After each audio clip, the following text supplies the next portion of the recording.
വീണ ടിക്കെതിരായ തെളിവുകൾ പെരുകുന്നോ എന്നാണ് ചോദ്യം.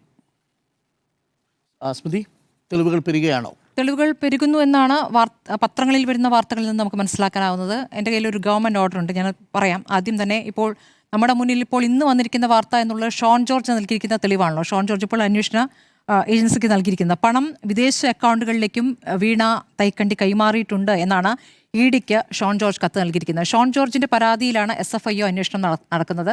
അപ്പോൾ അതിന്റെ തുടർച്ചയായി ഷോൺ ഇപ്പോൾ പണം വിദേശ അക്കൗണ്ടുകളിലേക്ക് കൂടി വീണ തൈക്കണ്ടി കൈമാറി എന്ന കാര്യമാണ് പറയുന്നത്. UAE അബുദാബി കൊമേഴ്ഷ്യൽ ബാങ്കിൽ എക്സാലോജിക് സൊല്യൂഷൻസ് സ്ഥാപനത്തിന്റെ അക്കൗണ്ടിലേക്ക് പണം മാറ്റി എന്ന ആരോപണമാണ് ഷോൺ പറയുന്നത്.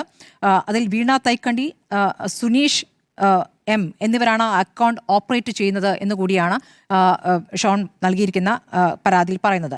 അതിൽ ചില കാര്യങ്ങൾ കൂടി കൂട്ടിച്ചേർക്കുന്നുണ്ട്. അത് കിട്ടിയ വിവരത്തിന്റെ അടിസ്ഥാനത്തിൽ എന്നൊക്കെയാണ്. SNC Lavalin, PricewaterhouseCoopers സ്ഥാപനങ്ങളിൽ നിന്നുള്ള പണം അമേരിക്കയിലെ അക്കൗണ്ടിലേക്ക് മാറ്റി എന്ന് കൂടി ചില തെളിവുകൾ ചില ആളുകളിൽ നിന്ന് തനിക്ക് ചില സൂചനകൾ കിട്ടി എന്നുകൂടിയാണ് ഷോൺ പറയുന്നത്. അത് കാലങ്ങളായി പിണറായി വിജയനുമായി ചേർത്ത് വയ്ക്കുന്ന ആരോപണത്തിന്റെ ഒരു തുടർച്ചയായി ഷോൺ പറയുന്നത്. ആരിൽ നിന്ന് കിട്ടിയെന്നോ എങ്ങനെയാണെന്നോ ആ തെളിവുകളുമായി ബന്ധപ്പെട്ട വിവരങ്ങൾ നമുക്ക് പുറത്തേക്കില്ല.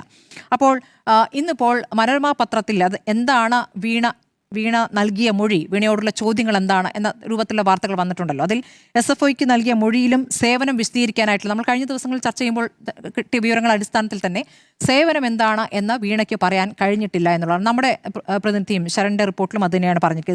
എന്താണ് ഈ സേവനം എന്ന് വ്യക്തമാക്കാനായിട്ടില്ല. അതിൽ രസകരമായി തോന്നിയ ഒരു കാര്യം, IT കൺസൾട്ടന്റ് എന്ന നിലയിൽ വീണയുടെ ഇടപെടലിൽ CMRന്റെ IT സൗകര്യത്തിൽ എന്തെങ്കിലും മാറ്റങ്ങൾ വരുത്തിയോ, പരിഹാരങ്ങൾ ഉണ്ടാക്കിയോ എന്ന് ചോദിക്കുമ്പോൾ ഒന്നും വരുത്തിയിട്ടില്ല എന്ന് കൂടി വീണ പറയുകയാണ്. അതായത് ഈ 2.78 കോടി ഇങ്ങോട്ടേക്ക് വരുമ്പോൾ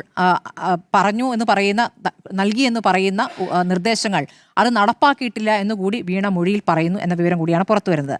ഞാൻ പറയാൻ പോകുന്ന മറ്റൊരു കാര്യമെന്ന് വെച്ചാൽ, ഇതിൽ ഇപ്പോൾ ഈ പറഞ്ഞ സേവനത്തിൻ്റെ തെളിവില്ല എന്ന് പറയുമ്പോൾ, സേവനം എന്നത് വീണ നൽകിയ സേവനത്തിന് തെളിവില്ല എന്നുള്ളതാണല്ലോ. പകരം പിണറായി വിജയൻ നൽകിയ ഒരു സഹായത്തിനുള്ള ഒരു ഉദ്ദിഷ്ട കാര്യത്തിലുള്ള ഉപകാര സ്മരണ ഈ ശശിധരൻ കർത്ത നൽകിയിട്ടുണ്ടോ എന്ന് സംശയിക്കാവുന്ന ചില വിവരങ്ങൾ ഇന്ന് ടൈംസ് ഓഫ് ഇന്ത്യ പത്രത്തിൽ വന്നിരിക്കുന്ന ഒരു വാർത്തയാണ്. അതിൻ്റെ തുടർച്ചയായി ഒരു ഗവൺമെൻറ് ഓർഡർ കൂടി എൻ്റെ കയ്യിലുണ്ട്. അതിനെ അടിസ്ഥാനപ്പെടുത്തി ഞാൻ ചില കാര്യങ്ങൾ പറയാം. ആലുവ എടയാർ ആസ്ഥാനമായി പ്രവർത്തിക്കുന്ന CMRL രാജ്യത്തെ ഏറ്റവും വലിയ സിന്തറ്റിക് റൂട്ടൈൽ നിർമ്മാതാക്കളും സംസ്ഥാനത്തെ പ്രമുഖ ധാതു സംസ്കരണ കമ്പനിയുമാണ്. അപ്പോൾ ഈ സിന്തറ്റിക് റൂട്ടൈൽ, ഫെറിക് ക്ലോറൈഡ് എന്നിവ ആഭ്യന്തര കയറ്റുമതി വിപണിയിൽ എത്തിക്കുന്ന കമ്പനിക്ക് 100 കണക്കിന് കോടി രൂപയുടെ വാർഷിക വിറ്റുവരവുള്ള കമ്പനിയാണ്. അപ്പോൾ ഈ കമ്പനി ഞാൻ പറഞ്ഞുതരാം. ഈ കമ്പനി എൻ്റെ വർഷം തുടക്കം എടുക്കണമല്ലോ.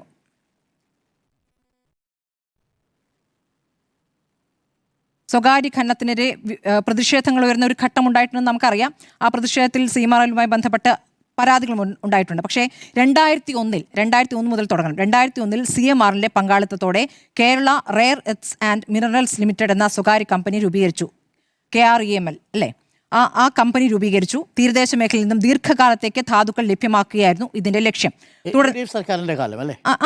ഇത് കാലമാണെങ്കിലും പറയാം. നോക്കൂ, 2001 ആണല്ലോ. അങ്ങ് 2001 അങ്ങ് കേൾക്കൂ, ക്ഷമയോടെ കേൾക്കൂ. തുടർന്ന് ആലപ്പുഴ ജില്ലയിൽ വൻതോതിൽ തീരദേശ ഭൂമി വാങ്ങിയ കമ്പനി കൊല്ലം, ആലപ്പുഴ ജില്ലകളിലെ മോണസൈറ്റ് അടങ്ങിയ തീരങ്ങളിൽ നിന്നും കരിമണൽ ഖനനം നടത്താനായി 2004 ഖനനാനുമതി സ്വന്തമാക്കി. 2004 അങ്ങ് പറഞ്ഞോളൂ. ഈ സർക്കാർ മാറി വരുന്ന സർക്കാരിന്റെ കാലമുണ്ടെന്ന് കേൾക്കൂ, നോക്കൂ, പറയുന്ന കേൾക്കൂ. അതെ, കോൺഗ്രസിന്റെ കാലമാണ്. ഇനി ഇങ്ങനെ പറഞ്ഞു പോവല്ലേ നിങ്ങൾക്ക്? ഈ 2004 2001 ഒക്കെ കണക്കാക്കി ഞാനിത് പറഞ്ഞ് പൂർത്തിയാക്കിയ ശേഷം അങ്ങേക്ക് പറയാം. നമുക്കിപ്പോൾ എല്ലാവർക്കും കൃത്യം സമയമുണ്ടല്ലോ, ആ സമയത്തല്ലേ പൂർത്തിയാക്കേണ്ടത്. അപ്പോൾ ഖനനാനുമതി 2004 സ്വന്തമാക്കി. ഖനനവുമായി ബന്ധപ്പെട്ട് കൃത്യം 29 അപേക്ഷകൾ കമ്പനി ആൻഡ് സംസ്ഥാന മൈനിങ് ആൻഡ് ജിയോളജി വകുപ്പിന് സമർപ്പിക്കപ്പെട്ടിരുന്നു.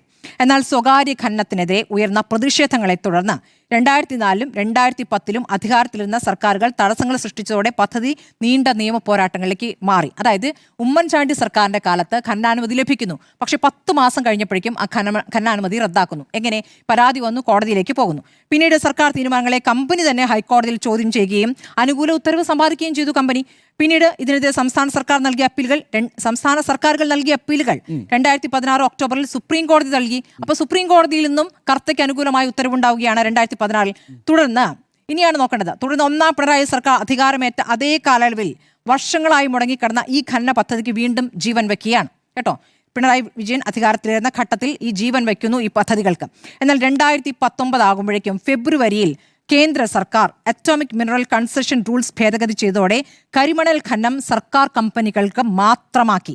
ആ ഉത്തരവ് വന്നു 2019. ഓർക്കണം, തീരദേശത്തെ കരിമണലിൽ ആണവധാതുക്കളുടെ സാന്നിധ്യം 0.75% കൂടുതലാണെങ്കിൽ അത്തരം മേഖലകളിലെ ഖനനാനുമതി പൊതുമേഖലാ സ്ഥാപനങ്ങൾക്കോ സർക്കാർ ഉടമസ്ഥതയിലുള്ള കോർപ്പറേഷനുകൾക്കോ മാത്രമേ നൽകാൻ പാടുള്ളൂ എന്നതായിരുന്നു ഈ കേന്ദ്ര ഭേദഗതി, 2019 ഭേദഗതി. അതോടെ KMRL അനുവദിച്ച ഖനനം 2019 മുതൽ നിയമവിരുദ്ധമായി. പക്ഷേ 2019 മുതൽ 2023 വരെ ഇവിടെ ഖനനം നടക്കുകയാണ്. അവരുടെ കാലത്ത് ഖനനം നടക്കുകയാണ്. 2019 മുതൽ പറയട്ടെ, ഞാൻ പൂർത്തിയാക്കിയിട്ട് സംസാരിക്കാം കേട്ടോ. 2019 മുതൽ 2023 വരെ ഈ പറയുന്ന ഖനനാനുമതി തുടരുകയാണ്. അതായത് കേന്ദ്രത്തിന്റെ ഉത്തരവുണ്ടായിട്ടും ഈ പറയുന്ന CMRL അത് കൃത്യമായി നടപ്പാക്കി വരികയായിരുന്നു. സ്വകാര്യ കമ്പനി ആയതിനാൽ അവർ നോക്കൂ, അതിലേക്ക് ഇവർക്ക് ഷെയർ ഉണ്ടല്ലോ. സ്വകാര്യ കമ്പനി ആയതിൽ അവർക്ക് ഖനനം തുടരാനോ CMRL അസംസ്കൃത വസ്തുക്കൾ എത്തിക്കാനോ നിയമപരമായി സാധിക്കുമായിരുന്നില്ല.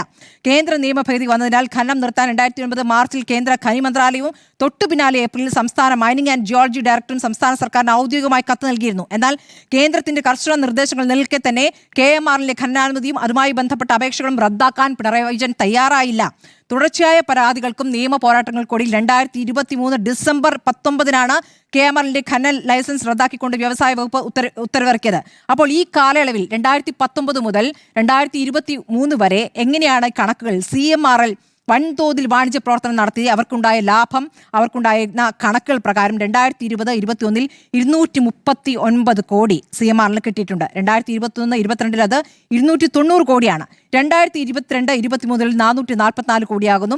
2023 അത് 300 കോടിയായി ഉയരുന്നു എന്നുള്ളതാണ്. പിന്നീട് വരുന്ന വർഷമാകുമ്പോഴേക്കും ആ കോടി പിന്നെ കുത്തനെ താഴേക്ക് പോവുകയാണ് കേട്ടോ.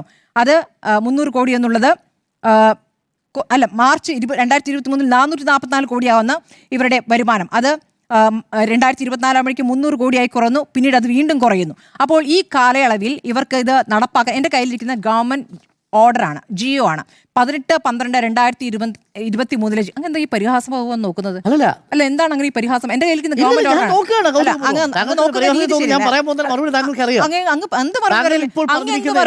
നോക്കൂ. ഒറ്റ മിനിറ്റ് ഞാൻ പൂർത്തിയാക്കട്ടെ അങ്ങ് വേണമെങ്കിൽ പറഞ്ഞു. ഒരു മിനിറ്റ് അല്ല, അങ്ങ് പുച്ഛം ഭാവം കൊണ്ടൊരു പറഞ്ഞ എന്റെ കയ്യിലിരിക്കുന്നത് GO ആണ്. GO എന്നാൽ ഗവൺമെന്റ് ഓർഡർ, 2023 ഗവൺമെന്റ് ഓർഡർ. ഇതിൽ പറയുന്ന അടുത്ത ചില പോയിന്റ്സ് കൂടി ഞാൻ വായിച്ചിട്ട് അവസാനിപ്പിക്കാം കേട്ടോ. 7ാമത്തെ point, government have examined the matter in detail since KERML is a non-government company incorporated under the Companies Act 1956. No mineral concession can be granted to them for mining beach sand minerals containing monazite content as sought by them in the light of the amendment made to AMCR rules of 2016. The government have decided to prematurely terminate mining lease granted to KREML wide government order read as first paper above and rejected the pending applications for mining lease as per the atomic mineral concession amendment rules cited as per 8th and 9th paper above. ഈ 9th ഇത് ഞാൻ വായിക്കാം. 7ാമത്തെ judgement in 7ാമത്തെ point 14-10-2016 order എന്നുള്ളതാണ്. അടുത്തത് 9ാമത്തെ point എന്ന് പറയുന്നത് atomic mineral concession rule 2019 എന്നുള്ളതാണ്. ഇനി ആദ്യത്തെ എന്ന് പറയുന്നത് 6ാമത്തെ എന്ന് പറയുന്നതും 2015 ഡേറ്റഡ് 8/4/2016 എന്നുള്ളതാണ്. അപ്പോൾ ഈ പറയുന്ന ഈ ഉത്തരവ് ഗവൺമെന്റ് ഓർഡറാണ് ഞാൻ വായിച്ചത്. ഇപ്പോൾ നിങ്ങൾക്ക് നോക്കിയാൽ ഈ GO കാണാൻ പറ്റില്ല. ഈ GO അവിടെ നിന്ന് കാണാതായിരിക്കുന്നു എന്നുള്ളതാണ്. ഈ പറഞ്ഞ ലാഭമുണ്ടാക്കിയതിൻ്റെ കണക്കും നിങ്ങൾക്ക് ഗൂഗിളിൽ തപ്പിയാൽ കാണാൻ പറ്റുന്നതാണ്. CMRL ഉണ്ടാക്കിയിരിക്കുന്ന ലാഭത്തിൻ്റെ കണക്കുകൾ എന്നുള്ളത്. അപ്പോൾ ഈ കാലങ്ങളിൽ ഒരു ക്വിഡ് പ്രോക്കോ സംശയിക്കാം എന്നുള്ള തെളിവുകളാണ് പുറത്തു വന്നിരിക്കുന്നത്. ഈ പറയുന്ന സേവനത്തിൻ്റെ തെളിവില്ല എങ്കിലും പിണറായി വിജയൻ സർക്കാരിൻ്റെ കാലത്ത് എന്തെങ്കിലും കൂടുതലായി CMRL ചെയ്തു കൊടുത്തിട്ടുണ്ടോ എന്ന് കഴിഞ്ഞ ദിവസങ്ങളിലെ ചർച്ചകളിൽ നിങ്ങളിൽ ചിലർ പറഞ്ഞിരുന്നു. അപ്പോൾ ആ സേവനം എന്നുള്ളത് ഇതായിരിക്കണം എന്ന് സംശയിക്കാവുന്ന തെളിവുകൾ നമ്മുടെ കയ്യിൽ ഗവൺമെന്റ് ഉത്തരവിന്റെ രൂപത്തിൽ വന്നിരിക്കുന്നു. 2023 എനിക്ക് ഓർമ്മയുണ്ട്, അന്ന് വലിയ രീതിയിൽ പ്രതിഷേധമായിരുന്നു ഈ ഖനനാനുമതി റദ്ദാക്കണമെന്ന് പറഞ്ഞുകൊണ്ട്. അന്ന് ഷിബു ബേബി ജോണൊക്കെ പ്രതികരിച്ച് ഞാൻ ഓർക്കുന്നു. അതിനുശേഷമാണ് ആ ഉത്തരവ് നടപ്പാക്കിയത്. അതായത് 2019 കേന്ദ്ര സർക്കാർ നൽകിയിരിക്കുന്ന ഉത്തരവ് നടപ്പാക്കാൻ പിണറായി സർക്കാർ തയ്യാറായത് 2023 മാത്രമാണ് എന്നുള്ളതാണ്. ഒറ്റ കാര്യം മാത്രം എനിക്ക് ഇതിനകത്ത് നമുക്ക് പറയാനുള്ളൂ. ബാക്കി ഞാൻ എൻ്റെ സമയത്ത് പറഞ്ഞോളാം. ഇപ്പോൾ സ്മൃതി പറഞ്ഞ മുഴുവൻ കാര്യങ്ങളും 2024 ഫെബ്രുവരി മാസം 14-ാം തീയതി മാത്യു കുഴൽനാടൻ പറഞ്ഞതായി ജനം ഓൺലൈനിൽ രേഖപ്പെടുത്തിയിട്ടുണ്ട്. ജനം ഓൺലൈൻ ഞാൻ ഗവൺമെന്റ് ഓർഡറാണ് വായിച്ചത്. അല്ല, ഈ പറഞ്ഞ മുഴുവൻ കാര്യങ്ങളും ഞാൻ ഗവൺമെന്റ് ഓർഡറാണ് വായിച്ചത്. ഈ പറഞ്ഞ മുഴുവൻ കാര്യങ്ങളും ഈ ഓർഡർ റെക്കോർഡ് ചെയ്താ പറയുന്നത്. ആയിക്കോട്ടെ, ഈ ഞാനിതിൽ 2023 എക്സാലോജി കരാറുമായി ഒന്നും പറഞ്ഞിട്ടില്ല. ഞാൻ എക്സാലോജി കരാറുമായി ബന്ധപ്പെട്ട ഒരു കാര്യം പറഞ്ഞു. ഒറ്റ മിനിറ്റ്, ഞാൻ എക്സാലോജിക് സീമറൽ കരാറുമായി ഒരു കാര്യവും പറഞ്ഞിട്ടില്ല. ഞാൻ വേണമെങ്കിൽ സംശയിക്കാവുന്ന കാര്യമായി ഈ പറയുന്ന ഗവൺമെന്റ് ഓർഡർ നമ്മുടെ മുന്നിലുണ്ട്. അതായത് അല്ല, അതിപ്പോ 2019 ഗവൺമെന്റ് പുതിയ തെളിവാണ്. അല്ലല്ലോ, 2019 പുതിയ ഓർഡർ മാത്യു കുഴൽനാടൻ എന്ത് പറഞ്ഞു? 2019 ഗവൺമെന്റ് ഓർഡർ ഇവിടെ, കേന്ദ്ര സർക്കാരിന്റെ ഓർഡർ ഇവിടെ നിലനിൽക്കെ അത് നടപ്പാക്കാതെ 2023 വരെ കർത്തയ്ക്ക് സൗകര്യം ചെയ്തു കൊടുത്തു എന്നതിന്റെ തെളിവാണ് ഞാൻ വായിച്ചത്. ഞാൻ ഗവൺമെന്റ് ഓർഡറെ വായിച്ചുള്ളൂ. ബാക്കി നിങ്ങൾ എന്ത് വേണം പറഞ്ഞാലും എനിക്ക് കുഴപ്പമില്ല. ഞാൻ ഗവൺമെന്റ് ഓർഡറാണ്. അങ്ങ് മറുപടി പറഞ്ഞു, അങ്ങ് ഗവൺമെന്റ് ഓർഡറിന് മറുപടി പറഞ്ഞോളൂ. ഗവൺമെന്റിനോട് മറുപടി.